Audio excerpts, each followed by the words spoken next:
Chapter 1. I was framed. I'd never been in trouble with the law before, but now I was facing 10 years in prison for a crime I didn't commit. I'd been walking home from school one night when I was mugged. The mugger took my backpack and ran away. I chased after him, but he was too fast. I called the police, but they couldn't find him. A few days later, I was arrested for the mugging. The police said that they had eyewitnesses who saw me commit the crime. I tried to tell them that I was innocent, but they didn't believe me. I was put on trial, and the jury found me guilty. I was sentenced to 10 years in prison. I couldn't believe it. I was innocent, but I was going to prison. I was scared and confused. I didn't know what to expect. Chapter 2. The first few weeks in prison were the hardest. I was constantly in fear for my safety. I was surrounded by criminals, and I didn't know who to trust. I was also subjected to a lot of violence. I was beaten up by other inmates, and I was even threatened with rape. I thought about giving up, but I knew that I couldn't. I had to keep fighting for my freedom. After a few months, I started to adjust to prison life. I made some friends, and I learned how to protect myself. I also started to work on my appeal. I knew that I was innocent, and I was determined to prove it. Chapter 3.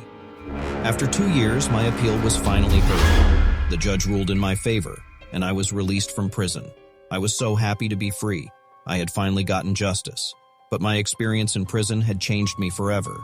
I was no longer the same person I was before. I was more withdrawn and cautious. I had trouble trusting people. I knew that I had to get out of town as soon as possible.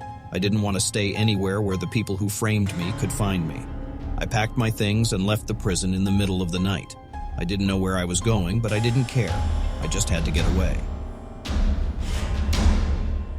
Chapter 4. I walked for hours until I came to a small town. I found a place to stay and started looking for a job. It wasn't easy at first. I had no money and no references, but eventually I found a job as a dishwasher.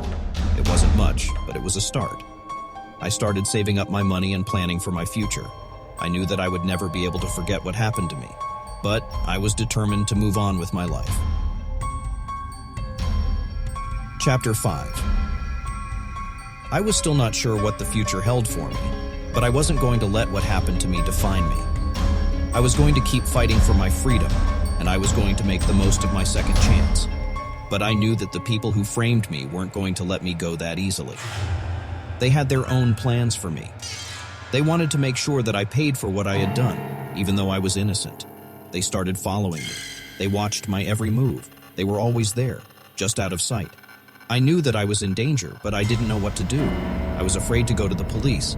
I didn't know if they would believe me. I was on my own. Chapter 6. I started to feel like I was going crazy. I was always looking over my shoulder, afraid that they were going to get me. I couldn't sleep. I couldn't eat. I was a nervous wreck. I knew that I had to do something, but I didn't know what. Chapter 7. Then, one day, I saw them. They were following me. I could see them in the shadows. I knew that this was it. This was my chance. I ran. I ran as fast as I could. I didn't know where I was going, but I didn't care. I just had to get away. I ran through the streets, weaving in and out of traffic. I ran until I couldn't run anymore.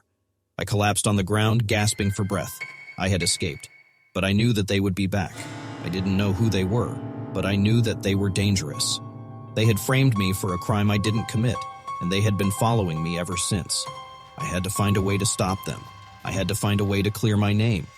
I lay there for a few minutes, catching my breath. Then I stood up and started walking. I didn't know where I was going, but I knew that I had to keep moving. I walked for hours until I came to a small town. I found a place to stay and started looking for a job. It wasn't easy at first. I had no money and no references, but eventually I found a job as a dishwasher. It wasn't much, but it was a start.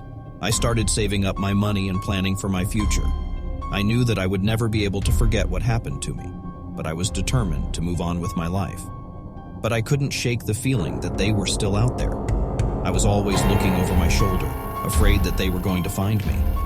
One day, I was walking home from work when I saw them. They were standing across the street from me, watching me. I knew it was them. I froze, my heart pounding in my chest. I didn't know what to do. They started walking towards me. I turned and ran. I ran as fast as I could, but they were gaining on me. I could hear them getting closer. I was running out of breath. I couldn't run anymore. I turned and faced them. They were right in front of me. "Why are you following me?" I asked. They didn't say anything. They just stared at me with cold, dead eyes. "What do you want?" I asked. They still didn't say anything. They just kept staring at me. I knew that I was in danger. I had to do something. I reached into my pocket and pulled out my phone.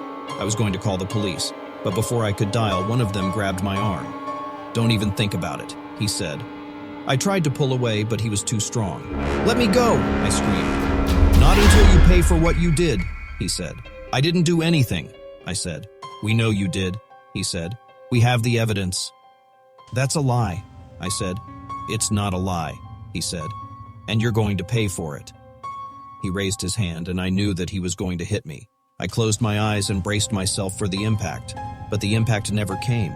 Instead, I heard a gunshot. I opened my eyes and saw that the man who had been holding me was on the ground, dead. The other man was running away. I didn't know what had happened. I just knew that I was safe. I turned and ran, not even knowing where I was going. I ran until I couldn't run anymore. I collapsed on the ground, gasping for breath. I had escaped, but I knew that they would be back. I didn't know who they were or why they were after me, but I knew that I had to find a way to stop them. I had to find a way to clear my name. I didn't know how I was going to do it, but I knew that I had to try. I had to survive.